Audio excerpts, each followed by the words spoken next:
Hello mga master, tayo mag-i-install ng power knob, Gomexus power knob sa ating fishing reel na si Donna. Kung paano mag-install mga master. Una natin gawin, tanggalin natin to master.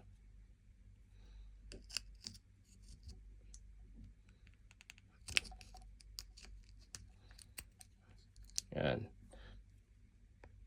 Pag natanggal na natin siya master, ito may tornilyo dyan sa loob. Tanggalin lang natin siya. So ayun, natanggal na natin yung pinaka-stock ng power knob ng Sedona. May ano siya dito ng washer tsaka bearing. Ingatan lang natin, baka tumalsik o mawala mga master. Yan ang itsura niya master pag natanggal nyo na yung stock ng power knob ng Sedona ng reel nyo. So ito yung kakabit natin, Gomexus. Yan, pang malupetan na to mga master. Ito yung meron siyang bearing, dalawa tsaka dalawang spacer mga master.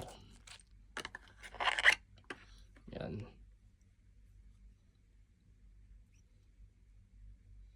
Gomexus. Okay, simulan natin mga master. Ano natin gagawin? Ito. Tanggalin natin to. Yan. Kunin natin tong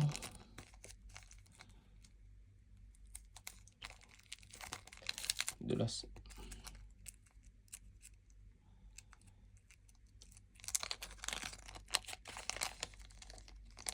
Doon natin ilalagay itong dalawang spacer mga master. Ingatan nyo to kasi maliit lang itong spacer nya. Delikadong tumalsik o mawala. Yan mga master.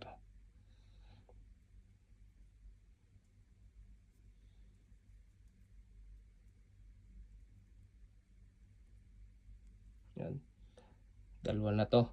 Lalagay natin siya dito sa may tinanggalan natin ng power knob, ng stock ng power knob. Yan. Yan mga master. Sunod natin yung bearings nya.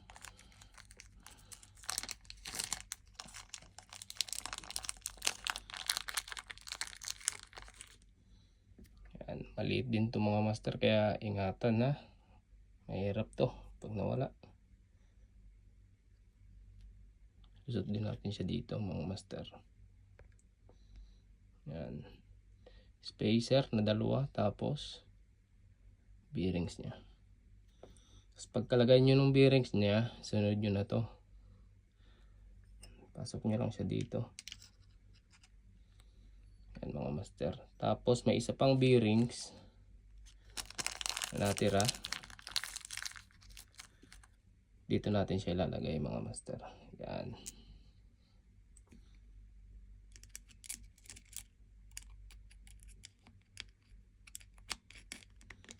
Yan mga master, okay na no. Yan. Ilagay natin yung bearing sa loob. Then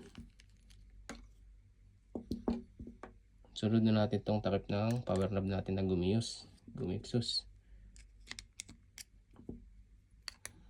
Ay, ano pa pala, tornilyo pa pala. Lagay natin tong tornilyo nya.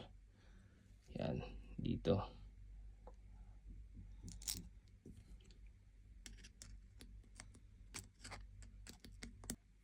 Mga master, higpitan natin mga master. Huwag nating higpitan na masyado kasi papangit yung ikot ng power knob nyo pag masyadong mahigpit. Yung tama lang.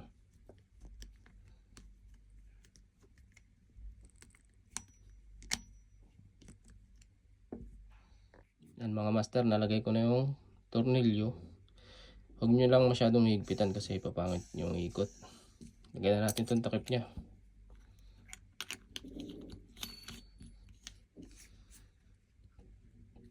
Yun. Swabe na yan master. Oh. Okay na master ang power knob natin. Okay. Barkada ng anglers, masaya lang.